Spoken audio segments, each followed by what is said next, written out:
Senhor, a você ouvinte do EBD de Candel pela sala virtual. Me chamo Samuel Borges e hoje estamos aqui para estudarmos a lição 3, dentro da temática geral do terceiro trimestre de 2023, a Igreja de Cristo e o Império do Mal. A lição de hoje tem por tema o perigo do ensino progressista e queremos, em termos introdutórios, trazer aqui algumas ideias, pensamentos que vieram a gerar esse ensino chamado de progressista, e precisamos entender que vem de muito longe, né? Essa construção do ensino progressista que vai de encontro ou se confronta com as Escrituras Sagradas. Isso vem desde o século XVII, né, quando se chamou ali a Era Moderna, né, quando ali envolveu o Império Católico Germânico contra os protestantes na América Central, e ali houve a chamada Guerra dos 30 Anos, e aquela guerra mudou toda a filosofia de vida, de valores da sociedade, e se pensou, por causa de motivações religiosas, políticas e disputas por território, se questionou naqueles tempos se valia a pena matar e morrer por dogmas. Mas adiante a gente vê que o ensino progressista tem origem, na verdade, na cosmovisão racionalista europeia do século XVII e se estende até meados do século XX, mas e isso aí envolve também todo o movimento do iluminismo e seus efeitos posteriores na sociedade, tanto europeia como também em todo o mundo. E daí beberam teólogos e filósofos, né, que interagiram nessa discussão entre a fé e a razão e produziram o que hoje nós chamamos de a teologia liberal, que tem outras derivações que nós chegaremos lá. É um estudo que requer buscar raízes, buscar origens, para que a gente possa, com mais precisão, levantar os nossos pontos de como hoje é perigoso o ensino progressista, e vou reiterando, dizendo que, na verdade, não tem quase nada de progresso. Na verdade, é um retrocesso de princípios e valores, e muitas vezes, com frequência, vem negando as verdades das Escrituras, né? A proposta de Deus para o homem, para o seu bem-estar espiritual e social, né? E assim persistem hoje esse ensino com a nova roupagem. Mas queira Deus nos ajudar a inspirar.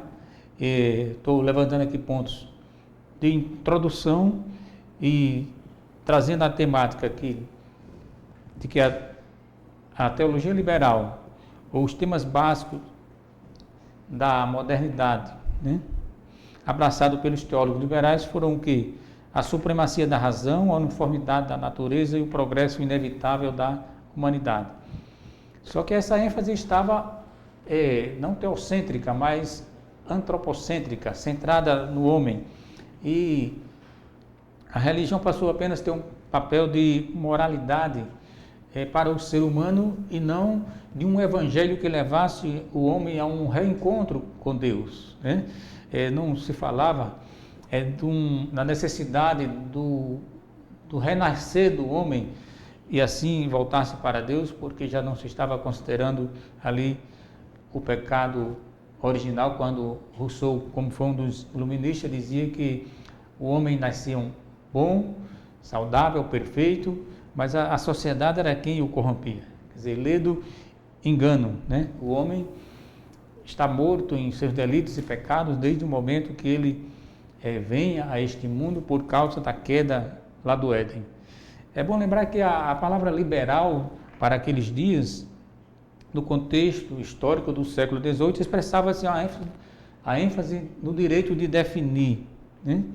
Em termos de fé e sem ser constrangido por nenhuma autoridade externa, seja da igreja ou mesmo as próprias escrituras. Quer dizer, a razão, o pensamento filosófico de alguns teóricos liberais estava ficando acima das escrituras, né? E isso não é diferente. Agora, no século XXI, a gente vê vídeos de párocos dizendo que a própria igreja está acima da autoridade das escrituras, quando na verdade é o contrário. São as escrituras que têm autoridade sobre a igreja, sobre o que ela vai ensinar, propagar, ensinar, de como ela vai evangelizar, mas que essa base esteja nas escrituras, né? E mais recentemente, agora no século XX, surge a teologia do pecado social, a teologia da libertação, com os concílios católicos na América Latina, e prossegue, né? E aí o pecado deixa de ter, o pecado passa a ter causas em estruturas sociais injustas, né? Quando o pecado aí é despido do caráter ético, moral e espiritual, né? Quer dizer, o homem não deve mais se preocupar em resolver a sua relação com Deus, se reencontrar com Deus, se reconciliar com Deus, porque na verdade o pecado está nas estruturas sociais injustas, quando aí são, na verdade, sintomas, consequências do homem no pecado, preso a todo tipo de pecaminosidade no contexto social. E daí vem a teologia da libertação, a missão integral, né? Que também a missão integral começou a se alimentar da própria teologia da libertação e trouxe algumas distorções, né? E disso aí também se derivou os movimentos feministas em favor da raça negra, o LGBTismo, com as suas mais variadas caricaturas, como conhecemos hoje. É importante aqui para a gente também abordar a questão do teísmo aberto. Sempre que falarmos de teísmo, a gente precisa distinguir entre teísmo e deísmo, porque no deísmo Deus é o Criador. Entretanto, ele não conduz a sua criação, ele não interfere na história humana, é como que deixou o homem que ele criou a sua própria sorte. Isso ensina o deísmo. Enquanto que a gente precisa distinguir também o teísmo bíblico, né, que é a doutrina baseada na teologia natural e revelada e admite a existência de um Deus supremo e pessoal. Isso é o teísmo bíblico, propriamente falando, né? Mas aí se derivou, mais agora no século XXI, o teísmo aberto, fazendo renascer, na verdade, a teologia liberal, né?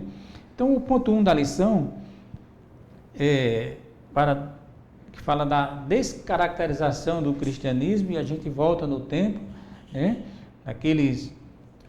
Do anos 500 a 1500, quando o mundo viveu sob uma fé truculenta, né, da cristandade romanista, absolutista, com raras exceções, quando vieram os pré-reformadores, os reformadores, e aí o advento da reforma protestante no ano de 1517, na Alemanha, como que fazendo ressurgir a bandeira do evangelho bíblico, centrado na pessoa de Cristo, que nós chamamos de o evangelho cristocêntrico, né? E aí já podemos conceituar aqui o liberalismo teológico, né? Que é uma corrente que nasceu na Alemanha por volta do século XVIII, como dissemos, e tem como premissa principal negar a inspiração, a suficiência, a autoridade e a inerrância das Escrituras, ou seja, tira a autoridade, né, da propagação do Evangelho, digamos assim, os direitos de Deus como Criador do homem, que criou a este homem a sua imagem e semelhança, porque joga-se as bases fora ou coloca dúvida nela, e aí fica prejudicado os fundamentos da fé cristã, porque sua base está sendo atacada. Isso fez o liberalismo teológico. Não dá para aprofundar um pouco aqui, mas a gente sabe que, de início, os teólogos liberais, os filósofos, os pensadores da época não tinham essa intenção, mas caíram nessa armadilha quando foram trocando a fé pela religião, a ciência se sobrepondo ao próprio Deus, o Criador, e aí foi tomando outros rumos e, consequentemente, é o que nós chamamos hoje de o liberalismo teológico. No final do século XVIII também veio a alta crítica, já também com os pressupostos iluministas da época, né, pelo Solon Celet, né, que ficou conhecido como o fundador do criticismo histórico da Bíblia. E o que é que ele defendia em linhas gerais? O cânon é apenas uma coleção de escritos recebidos pela igreja. A palavra de Deus e as escrituras não eram a mesma coisa. A origem das escrituras não é completamente divina, como se supostamente poderia empreender erros científicos, históricos e geográficos. E para sem ler, ainda existiam discrepâncias entre o Antigo e o Novo Testamento. E aí, as escrituras, a Bíblia, passava na visão dele para um mero livro religioso e apenas deveria ser considerado esses seus aspectos morais. Aí então a gente já pode aqui começar a trazer algumas conclusões do perigo do ensino progressista, porque já podemos perceber que o ensino progressista tem todas essas origens, essas vertentes, mas na verdade o ensino progressista ele representa, né, um ataque teológico à ortodoxia bíblica. E para a gente entender o que é ortodoxia, é a boa doutrina, a doutrina correta. O ensino bíblico é centrado nas escrituras, enquanto que a ortopraxia é a prática dessa boa doutrina que o cristão precisa viver à luz da própria palavra. Assim, o progressismo abarca todo o movimento, toda a pauta contrária aos valores e princípios cristãos. Já é uma conclusão que a gente vai tirando do ponto 1 da lição. E aqui, falando do ponto 2, a lição aborda as teorias progressistas, né? A gente vai reiterando e reprisando para a gente entender as origens. Por que chegamos a esse ponto? Por que hoje as escrituras é tão atacada? Porque lá atrás ela já foi de alguma forma, de alguma maneira, em alguma versão também atacada como autoridade de fé cristã, né? E assim o ensino progressista na verdade, um desdobramento do liberalismo teológico, né, lá do século XVIII, e ressurge com o teísmo aberto agora no início do século XXI. De modo que a principal característica do progressismo é o quê? É o repúdio, a inspiração e a inerrância das Escrituras, né? Quando a Bíblia diz que ela é apta, né, para conduzir o homem a Deus e mantê-lo na sua presença em uma vida de santidade e serviço no contexto do reino de Deus, né? A intenção reivindicada do progressismo por estar centrada no homem, ela é reinterpretada, é a reinterpretação das Escrituras para satisfazer as concupiscências humanas, quando na verdade a Bíblia ensina-nos, nos instrui o contrário, para fugir das concupiscências desse mundo, da entrega aos desejos carnais, ou fugir do hedonismo, a busca do prazer pelo próprio prazer, e muitas vezes de maneira muito irresponsável, sem olhar o que se passa, as consequências destrutivas ao seu redor, né? Quando Paulo, em 2 Timóteo 3, ele escreve ali e lista, né, tipos de homens nos últimos tempos, e a gente destaca aqui alguns desses, né, como amantes de si mesmo, sem respeito aos pais, profanos. O profano é aquele que não respeita o sagrado, né, que zomba da religião, e isso nós temos visto muito nos últimos dias, né, pessoas debochando do evangelho, debochando dos símbolos do cristianismo, né, isso na mídia, nas artes, de várias formas, né, e na verdade são estes, né, inimigos do bem, né, e mais amigos dos deleites do que amigos de Deus, como dizia o apóstolo Paulo, né.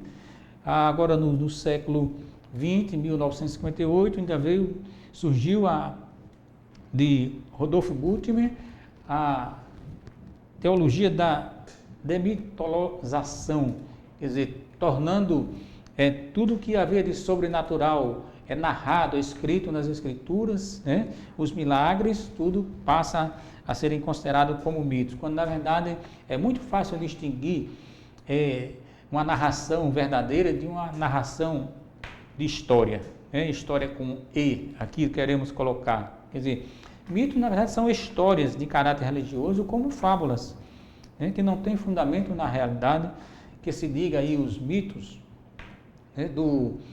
Dos gregos, né? Dos romanos, né? Que ali sim são verdadeiros mitos, né? Diferentemente do evangelho, que na verdade quando o cristianismo começa a crescer ali pelo Oriente, toma conta do mundo romano e grego, né? Porque poucas pessoas sabem que por volta do ano 100, com toda aquela truculência e perseguição do Império Romano aos primeiros cristãos, né? Com tanta matança que ocorria naqueles dias, em perseguição à fé cristã, mas há historiadores que apontam de que cerca de 50% daqueles que habitavam o Império Romano já professavam a fé cristã, né? Isso é um dado histórico extraordinário de que a perseguição também nunca parou a marcha da igreja, mas passa assim como que por um processo de purificação e isso aumenta a convicção, né? Com base nas verdades das Escrituras, porque não são mitos, né?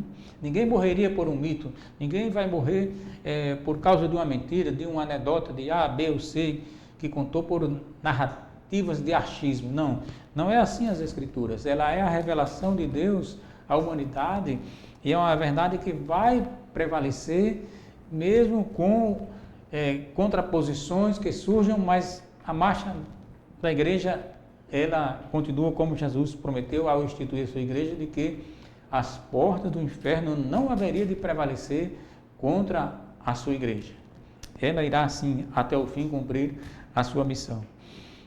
Então podemos falar agora aqui também, entender melhor como é que surgiu essa questão do teísmo aberto, que está dentro do escopo do ensino progressista, né? Que esse ensino teológico, né, ele tem vários termos, né? Chama-se teísmo aberto, a abertura de Deus, a teologia relacional, e ela tomou corpo agora no início do século XXI, né? A partir do tsunami que houve lá na Ásia Central, começando por Sumatra, ali na Indonésia, que ceifou cerca de 228 mil vidas, 1,7 milhões de desabrigados e prejuízos da ordem de 10 bilhões de dólares naquela região, né? Quer dizer, foi o mais desastroso da história, embora que se busca na história ainda coisas piores, mas vamos ficar por aqui. Mas a verdade é que a partir daquela catástrofe foi ressuscitado o espírito do liberalismo teológico, que para alguns estava como que morto, né? Mas ele vem nessa vertente do teísmo aberto, e aí teólogos liberais voltam a questionar a soberania de Deus, e aí produzem isso que hoje nós conhecemos por teísmo aberto, né? E qual era a sua versão, né? Principalmente em torno da pessoa de Deus, né? Quer dizer, a concepção tradicional de Deus era inadequada, ultrapassada e insuficiente para explicar a realidade, especialmente a questão das catástrofes, desastres naturais, né? E as pessoas ficavam se perguntando onde é que estava Deus quando tudo isso aconteceu, e ele não tem compromisso com as suas criaturas, né? Essa foi a crítica, a acusação contra o próprio Deus. E aí apresentam uma nova visão sobre Deus e sua maneira de se relacionar com a sua criação, mas de maneira distorcida do que nós temos revelado nas Escrituras. Então, o teísmo aberto, o que é que ele veio ensinar? Que Deus se arriscou a criar o homem e foi surpreendido. Deus não é soberano, não sabe o amanhã, é limitado, vulnerável, imutável, etc. Muito mais poderíamos colocar aqui, mas vamos seguir, mas dá para caracterizar o ensino, né? Dentro do teísmo aberto, também conhecido por progressista, mas que vem questionar a divindade com seus atributos de Deus soberano, onisciente, onipotente e onipresente, né? E o ponto 3 da lição, em continuação, meu prezado amigo ouvinte, irmãos em Cristo que nos assistem nessa oportunidade, o ponto 3 da lição, ele vem refutar todo esse ensino progressista, que ele não é só perigoso, ele é altamente perigoso porque desvirtua completamente o significado, o valor das Escrituras como autoridade da parte de Deus sobre o homem para o reger, para o guiar e assim regular as relações de Deus com o homem, né? E daí temos hoje o que nós conhecemos por igreja cristã, que são aqueles que abraçaram a esta fé, a estes valores, né? Então o termo progressista deve refletir, espelhar onde há progressos e avanços. Entretanto, não se pode qualificar de progressistas ideias, teorias, as quais são contra a vida. Que progresso é este, né? Que não zela, não preserva o espírito, a alma e o corpo, né? É quando se quer a liberação das drogas ilícitas, que nós sabemos que são altamente destrutivas para o ser humano, para o tecido social, para a vida em sociedade, né? Que não vai trazer harmonia, só vai trazer desarmonia, vai tornar pessoas vítimas miseráveis das drogas, né? Como vemos aí, assistimos países que já têm liberado as drogas e ficam as pessoas caminhando pela rua, parece mais um fantasma ambulante, né? E não se pode nem socorrer, ajudar, porque as drogas estão liberadas, né? Não é por aí, né, que vamos crescer, prosperar e progredir, né? Aí nós temos também uma visão distorcida, né? E sem responsabilidade da sexualidade humana, porque não respeita o crescimento psíquico e emocional das crianças e adolescentes em sociedade, né? Não é progressista uma visão de mundo que não convive com os que pensam diferente, né? Se fala muito hoje na diversidade, respeitar diferenças, mas quando há aqueles que não concordam com eles, estes não cabem dentro da bandeira, do guarda-chuva da diversidade, né? E daí zombam, blasfemam das crenças dos seus semelhantes, sem nenhum escrúpulo nas mídias, nas artes, nas suas manifestações públicas. Que diversidade é essa? É uma falsa diversidade que quer implantar um sistema político, ideológico, de ideias contrárias às Escrituras, ao próprio Criador, porque Deus, a preocupação de Deus, que é o bem-estar do homem. A Bíblia diz que o seu desejo era que todos os homens fossem salvos, viessem ao pleno conhecimento da verdade. Esse é, assim, o real propósito de Deus para com os homens, né? Mas, seguindo aqui, ainda queremos colocar aqui e abordar, né, a missão da igreja, porque aqui, quando falamos de refutação ao ensino progressista, a nossa intenção aqui não é só trazer pedrada, mas que nós, como os cristãos, igreja de Cristo na terra, não podemos fugir, qualquer que seja a circunstância adversa à igreja, contrária à igreja, mas a igreja não pode fugir da sua missão, que é pregar o evangelho a toda criatura, ensinar a todas as nações e guardar tudo aquilo que Jesus transmitiu nos evangelhos, né? Por isso que 2 Timóteo 4, 2, 3 nos diz aqui, que pregue a palavra, insista, que seja oportuno, que não seja, corrija, repreenda, exorte com toda a paciência e doutrina, pois virá um tempo em que não suportarão a sã doutrina. E isto muitas vezes partindo do próprio meio da igreja do Senhor. Imagine lá o mundo incrédulo, que a aversão maior não terá a sã doutrina, né? E aí virão aqueles que, pelo contrário, se rodearão de mestres segundo as suas próprias concupiscências, para atender aos seus próprios prazeres, né? Mas, diferentemente de que alguns nos ensinam, de que quando pregamos e trazer uma mensagem que condena o Evangelho e apresenta a esperança de salvação em Cristo Jesus, como um discurso de ódio. Na verdade, o que a gente aprende de Jesus, o nosso mestre, é que nós somos ensinados a amar até os inimigos. E ali ele nos alerta, né? Que o sistema de valores oposto ao Pai e a ele, né, aborrecia os seus discípulos, porque primeiro aborreceu a ele, a sua própria pessoa, ao próprio Cristo. E ali ele faz distinção entre o mundo incrédulo e a sua igreja. Então, vivemos dias em que temos o dever cristão de fazer defesa da fé e da cultura cristã, que cremos e com amor, coragem e de forma civilizada, né, na linguagem mais moderna, né, do que está contido lá em 1 Pedro 3,15, que temos que fazer isso com mansidão e não, digamos, com brabeza, não com agressividade, mas a Bíblia nos ensina a fazer isso com mansidão. Não significa dizer que nós vamos nos posicionar, baixar a cabeça para alguém nos bater de uma forma ingênua. Não é isto, né? Mas a gente precisa compreender também que, enquanto pregamos o amor, precisamos levar muito a sério a mensagem pregada com autoridade, como palavra de Deus aos homens, né? E quando em confronto com a mentira, só será coroado, como diz a Bíblia, aquele que militar legitimamente, ou defender a fé cristã legitimamente, quer dizer, a bandeira do Evangelho. E a gente sabe contra quem é a nossa luta.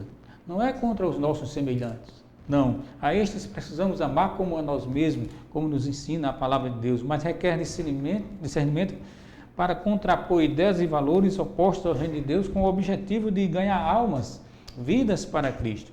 Isso por meios sábios e consistentes, né? Pregando o Evangelho. Verdade é que nós estamos em uma batalha espiritual, mas sem sombra de dúvida, não comporta o tal discurso de ódio, como dizem alguns, né? E Judas, né, também nos alertava acerca de que no último tempo haveriam escarnecedores, segundo as suas próprias concupiscências, que causariam divisões. Estes eram sensuais e que não tinham a Deus, né? Então ele conclui dizendo que é nosso dever cristão ter piedade de alguns que estão duvidando, salvá-los como que arrebatando-os do fogo, mas ficando bem distante, né? Aborrecendo as suas práticas, né? Quando ele usa a terminologia de a roupa manchada pela carne, né? Não podemos se aproximar de modo que venha mexer com a nossa santidade, afetar a nossa santidade, né? A Bíblia, Jesus amou aos pecadores no sentido de apresentar a salvação, trazê-los de volta para o Pai, mas em nenhum momento Jesus comungou dos pecados, das práticas, de quem quer que seja, e a igreja também não pode ser diferente. E aqui, para partirmos para uma conclusão deste ensino, tratando do perigo do ensino progressista, eu trago aqui a lembrança de que, diferente de que muitos pensam, e pensam enganosamente como que o cristianismo seja um sistema opressor a determinados segmentos sociais, a determinadas minorias, muito pelo contrário, né? Sistemas totalitários como o comunismo, o Estado Islâmico e outros credos, né, não admitem essa tal pauta progressista, né? O cristianismo não concorda, né? Porém respeita e convive com a diversidade cultural, mas não quer dizer que vai caminhar juntos em conformidade com estas práticas, não, de maneira alguma, né? Nós temos hoje uma vida que ganhamos em Cristo, como os cristãos que somos, e essa vida é uma vida abundante, mas distante do pecado, afastada do pecado, correndo do pecado, fugindo de toda, como dizia Pedro, fugindo de toda a prática contrária ao padrão divino para o homem. E faz nos lembrar também aqui, nessa conclusão, de que a palavra de Deus, ela é a verdade absoluta e imutável. Por isso Jesus disse lá nos Evangelhos, em 35 de Mateus, quando ele disse que haveria de passar os céus e a terra, mas as suas palavras, a sua mensagem, aquilo que ele estava ensinando naqueles dias, não haveriam de passar, mas teriam fiel e cabal cumprimento tudo o que ele estava ensinando. E aqui nós tomamos a liberdade para dizer com muito amor, mas também com a autoridade da palavra. Doa em quem doer, viva quem viver e morra quem morrer. Mas o compromisso da igreja é com as Escrituras na sua totalidade, na sua inerrância, na sua infalibilidade, porque é isso que nós temos visto, e isso é possível se atestar e investigar, né? Por toda a história, porque o cristianismo é um sistema de fé e, na verdade, é propriamente a pessoa de Jesus Cristo, e essa pode ser verificável na história, né? E assim por diante.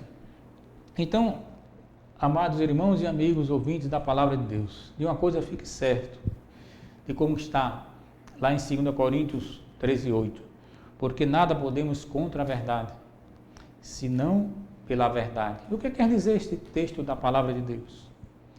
Porque a mentira, as distorções da verdade não vão prevalecer contra a mentira. Chegará a hora em que a verdade, né, contestadas, ela vai prevalecer e vai dissipar as trevas. Isso tem acontecido em milhares e milhares de pessoas e vidas em outras sociedades, quando se realmente se levou adiante a bandeira do Evangelho e se propagou a palavra de Deus. Então façamos pela verdade o que o pseudo progressistas sociais fazem pela mentira. Erga a bandeira da verdade. Você que é um crente em Jesus não pode jamais se conter diante de ataques, diante de tentativas de fazer parar a marcha do Evangelho. Isso não vai parar a marcha do Evangelho, nunca parou. E aqui, para concluir, eu quero deixar aqui uma reflexão fazendo uma diferenças básicas entre o progressismo e o conservadorismo, que é tão criticado hoje nos dias atuais. Quando falo de progressismo e conservadorismo, falo no contexto moderno dos dias atuais, né? Então, o progressismo, ele tem ânsia por mudança.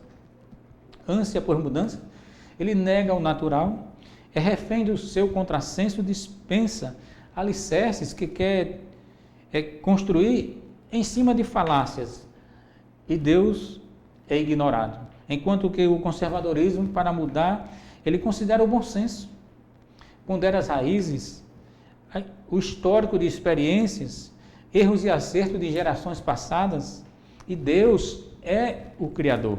Essa é a grande diferença, porque enquanto que lá no contexto da pauta progressista, Deus é uma abstração, Deus não tem modelo, padrão moral, ético para o homem, mas dentro do conservadorismo, à luz da palavra de Deus, sim, Deus é o Criador e Ele tem um padrão moral e ético para o homem. Por isso, irmãos em Cristo, amigos ouvintes da palavra de Deus, você precisa também abraçar esta fé, este Evangelho, a esperança, sim, qualquer que seja a circunstância em que você está envolvido, dentro dessas pautas ditas progressistas, mas na verdade são verdadeiros engodos, né, que contraria todas as verdades das Escrituras. Assim, amados irmãos em Cristo, que o Senhor nos ajude. Estamos trabalhando essas lições, primeiro apresentando como a sociedade dos dias atuais tem estado doente espiritual, emocionalmente e tão distante de Deus, mas em continuação que estudamos esse trimestre também traremos remédios eficazes, né, para que o homem mude de vida, renasça, passe pelo processo de novo nascimento e ser uma nova criatura em Cristo Jesus, e assim terá a esperança de vida eterna. Porque, como disse lá em 2 Coríntios 5:17, é possível, né, que quem está em Cristo, nova criatura as coisas velhas passam e tudo se faz novo. É possível sim você viver uma vida nova em Cristo Jesus, nosso Senhor. Que Deus nos abençoe.